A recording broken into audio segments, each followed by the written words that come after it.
Hello everyone, I am Shastra Ansari and I am here again with the new exercise, and this exercise is 2.5 and this is question number 1 of this exercise class 8 maths। तो इस question में हमें कुछ linear equations given है and उन linear equations को solve करना start करते हैं। इस लीनियर इक्वेशन को सॉल्व करने के वैसे अलग अलग मेथड्स होते हैं, बट इसको हम जो सॉल्व करेंगे वो उस मेथड से सॉल्व करेंगे जो भी हमारा इजीएस्ट मेथड होगा। इसमें एक तो है वेरिएबल की टर्म एंड एक के साथ में वेरिएबल है नहीं, तो ऐसी टर्म जिसके साथ में वेरिएबल नहीं होता उनको बोलते हैं कांस्टेंट। जब तक हम एक एक टर्म को क्लियरली नहीं समझेंगे तब तक हम इसको इजीली सॉल्व नहीं कर सकते। तो जितना ज्यादा इजी मेथड से सॉल्व होगा इतना इजी मेथड से इसको सॉल्व करेंगे कि सबको ये बिल्कुल क्लियर समझ में आ जाएगा। अब यहाँ पर ये जो टर्म है हमारी वो तो है वेरिएबल की टर्म एंड यहाँ पर कोई वेरिएबल नहीं है एंड वेरिएबल होता है लाइक इसमें एक एक्स दे दिया बट इसमें कोई भी वेरिएबल नहीं दिया है, तो ये जो हमारी टर्म है वो है ओनली कांस्टेंट। एंड यहाँ पर x/3 है तो ये वाली टर्म भी हमारी वेरिएबल की टर्म है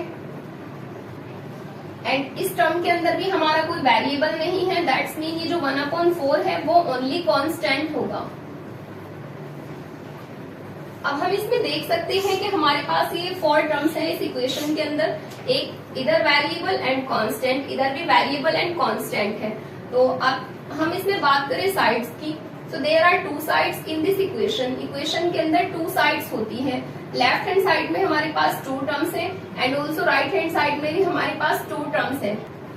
तो इसमें हम करेंगे क्या, जो जो हमारी वेरिएबल की टर्म्स होंगी उनको तो हम कर देंगे एक साइड में एंड जो कांस्टेंट की टर्म्स होंगी उनको एक साइड में कर देंगे, तो हमारे लिए सॉल्यूशन बहुत ज्यादा इजी हो जाएगा।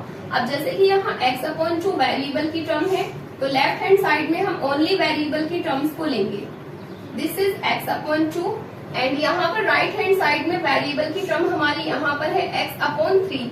जब हम इस x/3 को लेफ्ट हैंड साइड में ट्रांसफर करेंगे तो ये हमारा पॉजिटिव है, यहाँ पर ट्रांसफर होने के बाद ये हमारा कन्वर्ट हो जाएगा नेगेटिव में।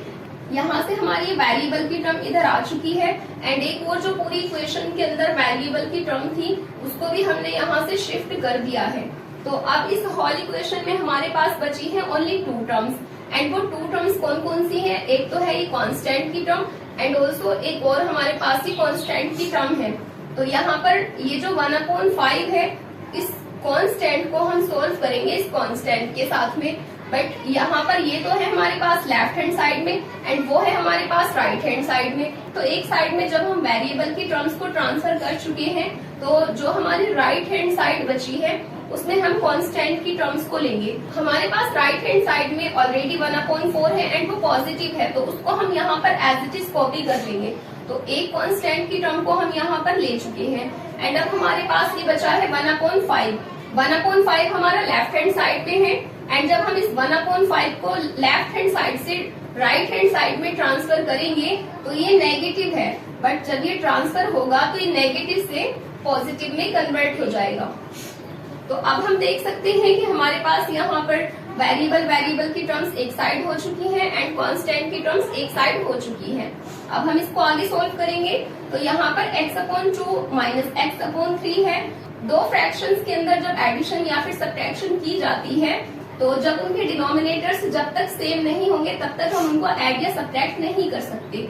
तो अब हमें नीड होती है इन दोनों की दोनों फ्रैक्शंस को सेम करने की। तो अब देखते हैं इन दोनों फ्रैक्शंस में डिनोमिनेटर्स क्या है, एक में है 2 एंड एक में है 3। तो 2 एंड 3 का जो एलसीएम होता है वो होता है 6। अब यहाँ पर हमारे पास एक डिनोमिनेटर 6 बन जाएगा बिकॉज इन दोनों का जो एलसीएम है वो 6 है एंड 6 हमारा न्यू डिनोमिनेटर होगा।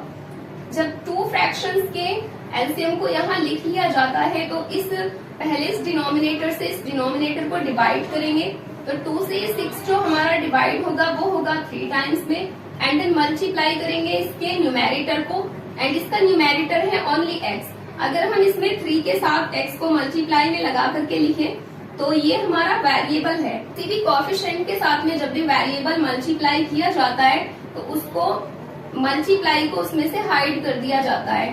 3x 3 into x के इक्वल है एंड यहाँ पर जो साइन है वो है माइनस का, तो माइनस का साइन हमारा एज इट इज रहेगा एंड आगे यहाँ पर ये जो डिनोमिनेटर है वो है 3। अब इस 3 से हम इस 6 को डिवाइड करेंगे एंड 3 से जो 6 डिवाइड होगा वो होगा 2 टाइम्स में डिवाइड, सो 3 2 जा 6। एंड अब मल्टीप्लाई करेंगे इसके न्यूमेरेटर से जो है x, एंड इधर की टर्म को अभी हमने इतना सॉल्व किया है, इतना ही हम इसमें राइट हैंड साइड में करेंगे जितना हमने इधर किया है। यहाँ पर भी हमारे पास 2 फ्रैक्शंस हैं, दोनों फ्रैक्शंस में एडिशन की जा रही है। जब भी फ्रैक्शंस में एडिशन या सब्ट्रैक्शन की जाती है तो दोनों का डिनोमिनेटर पहले हमें सेम करना होगा। डिनोमिनेटर को सेम करने के लिए दोनों नंबर्स का यहाँ पर हमें एलसीएम लेना होगा। तो 4 एंड 5 का जो एलसीएम होता है वो होता है 20। अब यहाँ पर जैसे हमने इस साइड में किया था कि डिनोमिनेटर से पहले डिवाइड करेंगे एंड देन मल्टीप्लाई करेंगे उसके न्यूमेरेटर से, तो 4 से 20 को जब डिवाइड किया जाएगा ये होगा 5 टाइम्स में divide, so this will be 4 5 are 20 and then multiply करेंगे उसके न्यूमेरेटर से एंड यहाँ पर हमारे पास प्लस, नाउ 5 4 आर 20 मल्टीप्लाई करेंगे इसके न्यूमेरेटर से एंड यहाँ पर इस साइड में हमारे पास 3x माइनस 2x है, so now we have to subtract this 2x from this 3x and after subtracting it will be only x and यहाँ पर डिनोमिनेटर में है 6, तो यहाँ पर हमारे पास बचेगा 1x अपॉन 6, बिकॉज जब 3x में से 2x को सब्ट्रैक्ट किया जाएगा तो वो बचेगा 1x एंड 1x में 1 को हाइड किया जाएगा, अपॉन में आ जाएगा 6 and is equals to, now 5 1 जा 5 प्लस 4 1 जा 4 एंड अपॉन में आ जाएगा 20।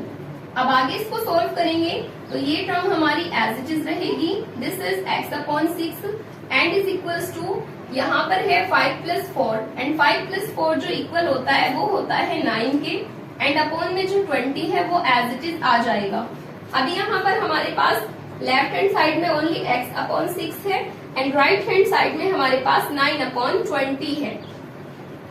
तो इसको सॉल्व करेंगे, यहाँ x के साथ में ये जो 6 है वो आगे सॉल्व नहीं हो सकता एंड ये 6 इस x को डिवाइड कर रहा है, तो हमें नीड होती है इस 6 को यहाँ से रिमूव करने की एंड ये जो 6 है जब इसको हम रिमूव करेंगे राइट हैंड साइड में, तो अगर ये चीज यहाँ पर डिवाइड हो रही है तो वो अदर साइड में जा करके मल्टीप्लाई हो जाएगी। जब इसको हम 6 को यहाँ से रिमूव करेंगे तो लेफ्ट हैंड साइड में हमारे पास ओनली x बचेगा एंड इज इक्वल्स टू में यहाँ पर 9 अपॉन 20 है राइट हैंड साइड में, तो उसको पहले एज इट इज कॉपी किया जाएगा एंड यहाँ पर ये जो 6 था वो यहाँ पर अब हमारे पास मल्टीप्लाई में जाएगा। अब इसको आगे सोल्व करेंगे तो न्यूमेरेटर से न्यूमेरेटर को कभी डिवाइड नहीं किया जाएगा, यहाँ पर जो डिनोमिनेटर है वो 20 है, तो 20 एंड 6 को दोनों को आपस में एक सेम नंबर से कट करेंगे अगर ये पॉसिबल होगा तो हम देख सकते हैं कि 20 एंड 6 दोनों के दोनों नंबर्स 2 से डिवाइड हो सकते हैं, सो this will B 2 10s are 20 and 2 3s are 6. Now x will be as it is here, 9 3s are 27 upon 10. अब यहाँ पर हम देख सकते हैं कि x की वैल्यू हमारे पास आ चुकी है, this is x is equals to 27 upon 10. This was the answer of this question and now let's come to the next question.